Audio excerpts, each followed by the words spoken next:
Hello everyone, this is Caleb Simpson here from ZeldaDungeon.net, and you are watching my video walkthrough for The Legend of Zelda Phantom Hourglass for the Nintendo DS.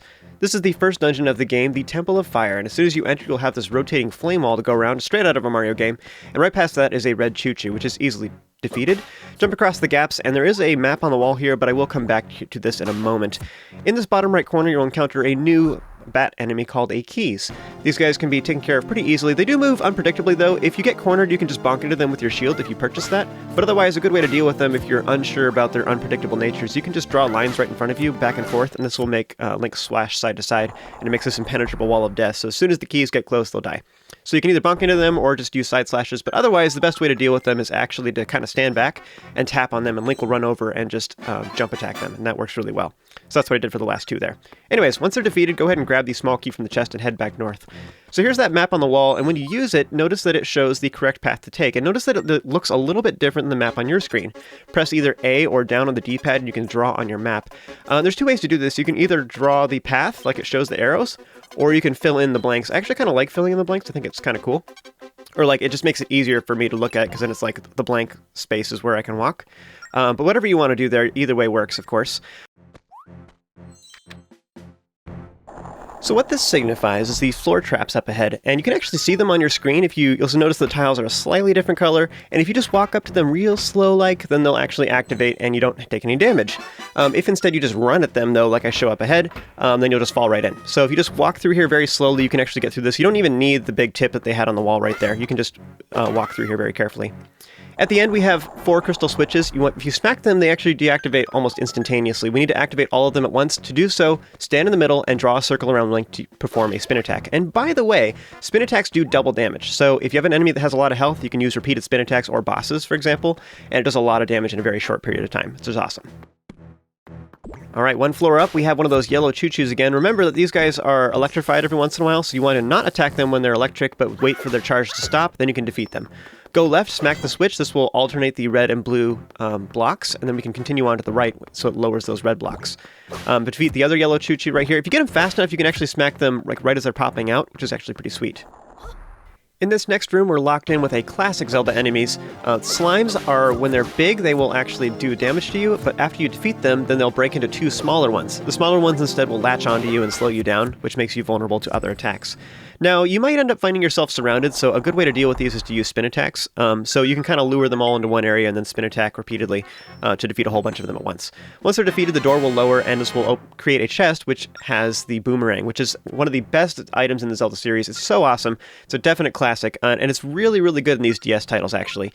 So to use it, you can either tap the button in the top right corner and then draw a path on your screen, or you can hold the L or R button on the far sides of your DS, and that's still definitely the way to go. So it's way faster. So I would encourage you to hold the DS in such a way, so if you're right-handed, you have the stylus in your right hand, and you hold the DS with your left hand, and use your trigger finger to activate the L button. Go ahead and hit the crystal switch on the far right side using the Boomerang. When you draw the path, you need to lock onto it, though. Anyways, you can also get a jar here, which has some hearts, I believe. So go ahead and smack it. You might have to draw a path, like, kind of repeatedly through it in order to get the goodies inside. Just keep that in mind whenever you're trying to get jars. This next puzzle is a little bit challenging just because we have projectiles being shot at us. But anyways, you need to just hit both the crystal switches. You don't have to hit them both at the same time, though. So just kind of stand in the middle and draw a path to one of them real quick, and then it will deactivate one torch, then you can do the other one. You can do both of them at once, but it requires a little bit faster timing, which I think is a little bit intense for a first use of the Boomerang. Anyways, one floor down, we also have some yellow choo-choos, but notice this, you can actually stun them with the Boomerang. And by the way, you can defeat enemies and stuff by just a quick tap. So you just press the button, the L or R button on your controller, and then just tap the screen, and that will throw the Boomerang out instantly. Now you'll notice that this crystal switch, we have to activate it while standing outside the red blocks, so to do so you just draw a path with your Boomerang so we can lower these blue blocks further south. In this next room, we have another yellow choo-choo, and again, another path. This one's a little more obvious because we can't walk on the lava, obviously. So just use the Boomerang to hit the crystal switch on the other side. This will create a shortcut back to the entrance. Here we have another new enemy called a Fire Bubble. Now these guys are invulnerable to your sword attacks defaultly, so you'll have to use the Boomerang to defeat them. So once you hit them with the Boomerang, this will make them vulnerable and they'll bounce around. Now realize that you can take damage from them, but if you bonk into them with your shield, it will knock them back. Smack them with your sword after you've made them vulnerable, and you can continue on to the next room.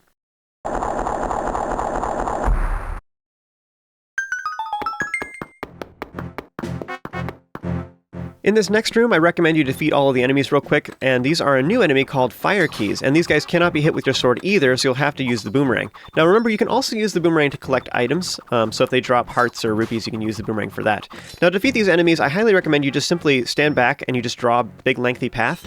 You can try just tapping. That's another way. If you're standing, like, if you're too close, you can just use the item button and then just tap the boomerang in their direction. That'll kill them really quickly. But because keys are pretty unpredictable, it's easier to probably just stand back and draw a big lengthy path, and you can just squiggle it around and then it'll probably hit them.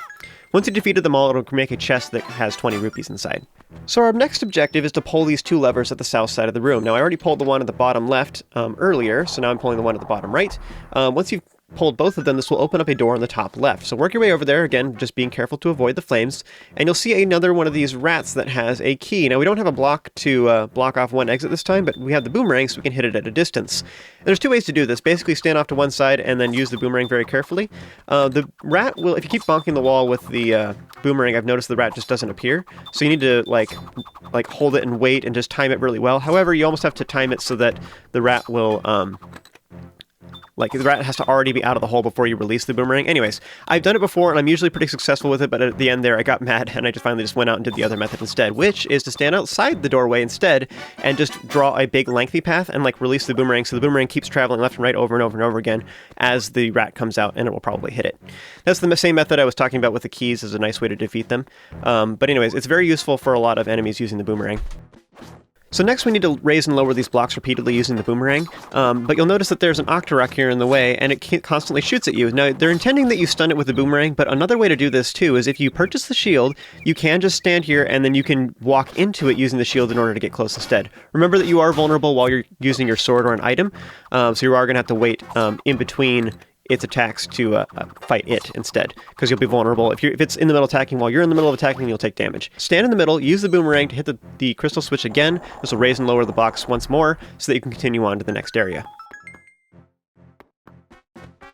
So quick side note, we're going to have to use the microphone here in a second, and something I've noticed for the DS in particular, I mean this could be an issue on the Wii U I guess, but it's mostly like in cars and airplanes, the microphone doesn't work very well, it's not very responsive. I think it's because of the vibrations, so potentially I guess like air conditioning could cause this problem too, but the microphone doesn't really work very well when there's a lot of like humming in the background, so if you have around a lot of electronics, you might need to go into a quieter space to use the microphone properly for this upcoming puzzle.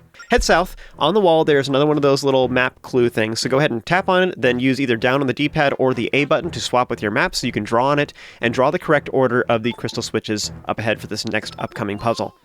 So once you've done that, head back to the north, and we have those, that microphone puzzle I was talking about. So you have these candles, and you need to stand next to them and blow into the microphone on either your Nintendo DS or the Wii U gamepad, depending on which version of the game you're playing, if you bought it on the Wii U Virtual Console. Anyways, once you do that, this will go ahead and put out the flames so that we can continue onwards, go north, and you can hit these crystal switches. We have to hit them in the correct order. Process elimination would figure it out for you. Something I want to point out, though, is you can actually draw, you have a certain amount of draw distance for your boomerang. So something that I like to do is you can actually start the path of your boomerang on the edge of your screen, so that your little yellow line starts drawing wherever you first start tapping down. It doesn't originate from Link. So what's interesting to know about that is if you start from Link, you might actually not get the total amount of distance to complete this puzzle if you're drawing not very nicely, big curvy lines, whatever, as opposed to in a straight line. You might actually run out of distance and you might have to redraw it. So anyways, if you start on the edge of the screen, you have more likely that you'll get the correct amount of distance so that it works out just fine. This will make a small key appear once you hit it in the correct order. Go ahead and smack it with your boomerang to collect it. Make sure you lock onto it with the boomerang. And then this will give you a small key so you can head south and open the door here. Now, what I'm also pointing out right here is there's a gossip stone. You can smack them and then pay them rupees for them to tell you how many chests, where the locations are of chests in the room. But if you don't want to pay the money, something interesting to know about that is you can use it as just a trick to see how many chests are remaining. So you don't actually have to pay anything just to know whether or not there are chests or not, if that makes sense. This next room locks us in with a bunch of enemies that pretty much require the boomerang. The yellow choo-choos technically don't require it, but it is handy because they're invulnerable half the time anyways, or rather you'll take damage if you smack them. Remember that a lot of these enemies you can just simply hold down the L or R button on your DS and then just tap on the screen to throw out the boomerang instantly, so you can defeat a lot of these enemies very quickly that way. Just make sure that you kind of attack them in bursts so that you can avoid the flames from the central torch. In this next area, we have a couple fire bubbles that rotate around this area, and what you want to do is just draw a long path with the boomerang, and you can do it around corners and stuff too. That isn't really super important right now, but we will use that in the Temple of the Ocean King in particular. But you want to attack enemies around corners. It's a very useful tactic, so you might have to do that here. They happen to be all at the right side, so I just use this long path, which is a little bit easier. Anyways, so now we need to light all these torches. Now when you stand on this floor switch, it activates one of the torches. But what you can do is when you lock onto it with the boomerang, it will set your boomerang on fire, which is, of course, what you want to do with a wooden boomerang. You want to lock onto the torch on the left and then use it to drag the flame to the other torches. This will light them all, which allows you to open the door to the far right. Go to the far bottom right, and we can't get through here still. What you need to do is hit the crystal switch that is around the corner. So you need to draw a path with the boomerang to do that.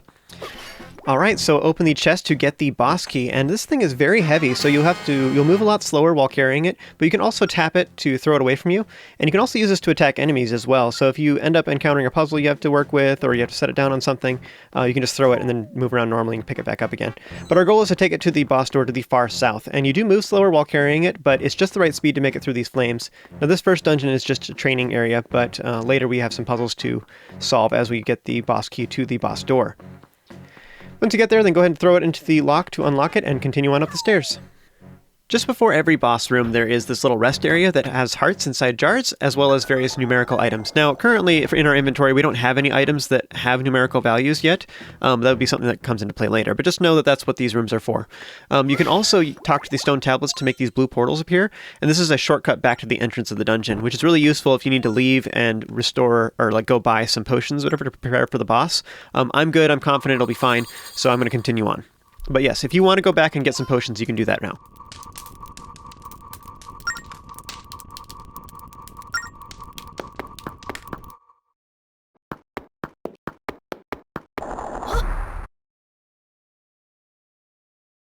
Alright, so here we have the first boss of the game, Blaaz, the Master of Fire. Now unfortunately we cannot defeat him when he's all split up like this, so we're going to have to combine him back together. Now if you look at your top screen, you'll notice that on the map it shows that each one of these little dudes has a horn on them, a different number of horns, so we have to connect them in the correct order. So use your boomerang to connect 1, then 2, then 3, and lock onto each one of them. Now you might have to wait till they're a little bit separated before you can do that too. It might be a little bit tricky to get it just right. If you do it in the wrong order, then they'll just split back apart again. It doesn't work. Now, Blaaz himself is actually, he only has like a couple attacks, and they're very easy to avoid, but I just wanted to show that real quick. Now, most people actually don't even really see his attacks because they defeat him so quickly. But basically, now a couple things to know though, when he's combined, you can see him on your map when he's invisible, so you can just walk over to where he is, but you can also use the boomerang to stun him when he's all combined as well. But every time that the guy is split, you want to run away if they're about to attack you, and then just use the boomerang to combine them in the correct order. So again, look at your map and to figure out what the order is, and preferably they're kind of spread out. If they're too close together, it might not work very well. Now, something interesting to know is because you can keep stunning Blaaz, you can just smack him a couple times and use the boomerang again. So a really cheap tactic for him, honestly, is wait until he's combined, and just use the boomerang, smack him like once, and then use the boomerang again. So you just keep stunning him over and over again, and he actually can't do anything about it. It's really, really cheap. So if the split little dudes start shooting at you, you might have to dodge out of the way and then start using the boomerang again. But again, just use the pattern that you see on the top screen and then chase after Blaaz. Remember, when he goes invisible, you can chase after him or start drawing a path with the boomerang to stun him. And also remember that, like I was saying earlier, spin attacks actually do double damage, so it's very effective against bosses. You can be like spin attack, boomerang, spin attack, boomerang, spin attack, boomerang, and just keep him permanently stunned. And you can defeat him in the very first phase. So Blaaz is actually pretty darn easy to defeat because he's vulnerable to the boomerang in particular. But yeah, that's how you defeat the first boss of the game. So good luck, and hope it goes awesome.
Alright, so once you've acquired Leaf, the Spirit of Power, we will then get a chest containing a heart container. Now, if for whatever reason you neglected to open this chest and you want to get that heart container, you can always just return to the temple and enter the blue portal again to take you back to the end. Assuming you talked with the stone tablet. Actually, I'm not sure what happens if you didn't talk to the stone tablet to create the blue portal. I'm assuming it still is there, but regardless, take the blue portal, go to the end, you can get that heart container.